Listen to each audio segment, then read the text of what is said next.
रक्तवर्णां हरिणीं सुवर्णरजतस्रजां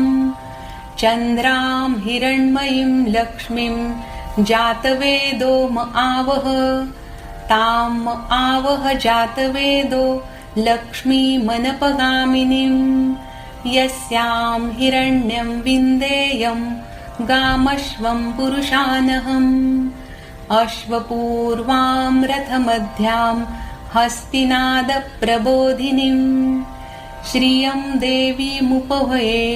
श्रीर्मा देवी जुषताम् कांसोऽस्मितां हिरण्यप्राकाराम्